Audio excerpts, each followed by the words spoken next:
আসসালামু আলাইকুম। বাড়ির ভিতর একটা ফেরিওয়ালা আসছে যে কিনা 10 টাকা 5 টাকায় সম্পাপড়ি কটকটি এগুলা দেয়।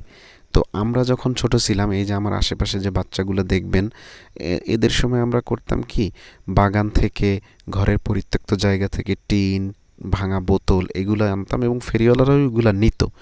হ্যাঁ, যার দরুন ওইটার পরিবর্তে আমাদেরকে কটকটি, তারপর যে খাদ্যদ্রব্য ছিল, চকলেট এগুলা দিত। এখন আর এই জেনারেশনের বাচ্চারা আর কি ওইগুলো করে না। তারা ওই বাগান থেকে বোতলও কুড়ায় না, পুরানো টিনও কুড়ায় না, এবং ফেরিওয়ালারাও দেখা গেছে বেশি একটা এগুলো নেয় না, যে কারণে ওই প্রথাটা বন্ধ হয়ে গেছে। তো দেখলাম নাকি 5 টাকা 10 টাকায় দেয়।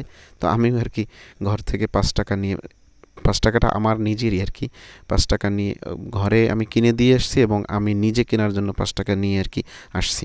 পাশে আমার চাচাতো ভাই এই এই পাশ থেকে আরেকটা এই নিয়ে দৌড় দিছে। ওরে আমি এমনিতেই দিতাম পরে, কিন্তু ও যেটা করলো আমার কাছ থেকে নিয়েই দৌড় দিছে, অনেকখানি নিয়ে গেছে। এবং পাশে আমার চাচাতো ভাই ছিল, ওই পাশে ফুফাতো ভাই বোন ছিল, ওরে দিলাম।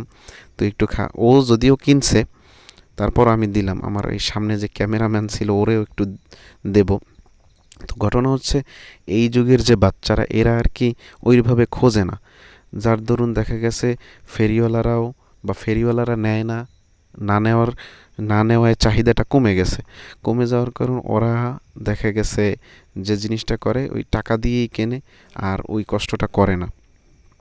বিভিন্ন সময় আমরা যেটা করতাম, কষ্ট করে হলেও ভাঙা টিন, পুরানো বোতল এগুলা কুড়াই এনে দিতাম এবং ফেরিওয়ালার ওইগুলা নিত, এবং ওইটার পরিবর্তে যতটুকু হয় ওই পরিমাণ সম্পাপড়ি বা কটকটি দিত, যে জিনিসটা অনেক উপভোগ করতাম। কিন্তু এখন আর ওই সুযোগটা নাই। দেখেন আমার পাশে যারা ছিল কেউ এখন আর বোতল নিয়ে আসে না, সবাই টাকা দিয়ে কিনতেছে।